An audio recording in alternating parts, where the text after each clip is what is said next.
All right, that's it for talking hockey. We're going to wrap up with a little bit baseball banter. The Jays win their seventh straight series. They're still cooking on a roll, have a 1.5 game lead on the New York Yankees, and they are 1 game behind the Boston Red Sox in the wild card standings. They are into a really tough series now against the Tampa Bay Rays. Robbie Ray getting the starting duties tonight against a highly touted prospect of the Rays getting some action. The Jays just got to keep it moving, man. They got to keep it rolling. The offense has been firing on all cylinders, and a really big transaction that at the time I was a little bit hesitant on.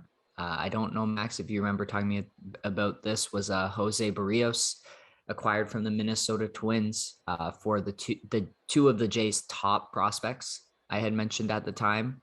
But the deal is slowly turning into one that actually looks more favorable for Toronto as it stands.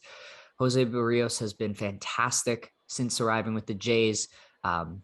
Just a lockdown performance yesterday against his former team in a big win. And with Robbie Ray likely getting big money this offseason after his fantastic season, and Hyun-Jin Ryu on the IL right now for 10 days, and Alek Manoah really getting a tighter leash as the season goes on because of the innings pitch that he has never acclimated before as his first year in the league, has never pitched this much. So the Jays are worried about his long-term health and have been limiting him a little bit more.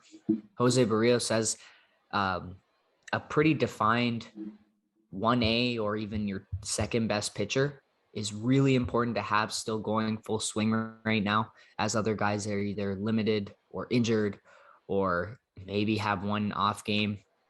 They need him more than ever to really shut things down every fifth day coming down the final stretch here and hopefully into the playoffs. So really big pickup. And the fact that they have him all next season as well as that extra year retained is also a massive deal as well. And he could be their number one guy as soon as next season. So a really big pickup. It cost a steep price, but if the Jays go deep into the playoffs, everyone forgets about all that. Nice to see a swing for the fences look like it's kind of paying off.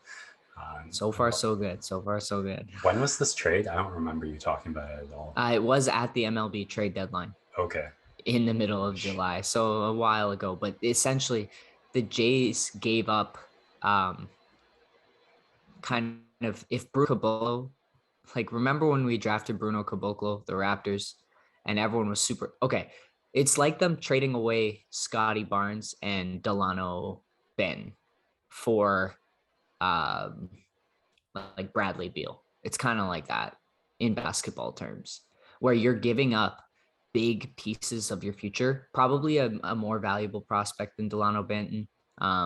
So like maybe your Scotty Barnes and then your like Jalen Suggs, like it was high level prospects in hitting and pitching, but then you get a certified star who's going to come out. It's a classic swing for the fences move, and the Jays have a pretty deep pipeline of talent now, so it may end up working out. But yeah, a couple moves that Alex Anthopoulos made in the 15-16 run, and now being replicated by Atkins and Shapiro. Final note here, Shohei Ohtani has been the runaway MVP favorite for most of the season, just in the fact that no one's done what he's done in over 100 years.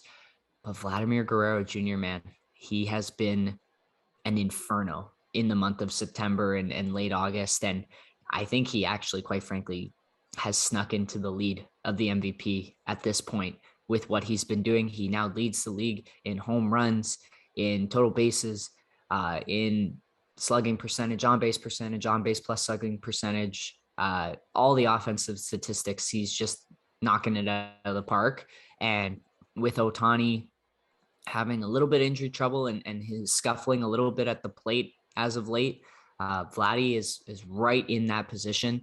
And I think the big swing in the end will be if the Jays manage to clinch a playoff spot. That'll be a huge upside point in Vladdy in the debate, as Ohtani's Angels are nowhere near the playoff picture. And a lot of that's because Mike Trout has missed most of the season. But Vladdy's right in there, and it would be really cool. We saw him and Josh Donaldson posing side by side after the Twins game yesterday, exchange jerseys.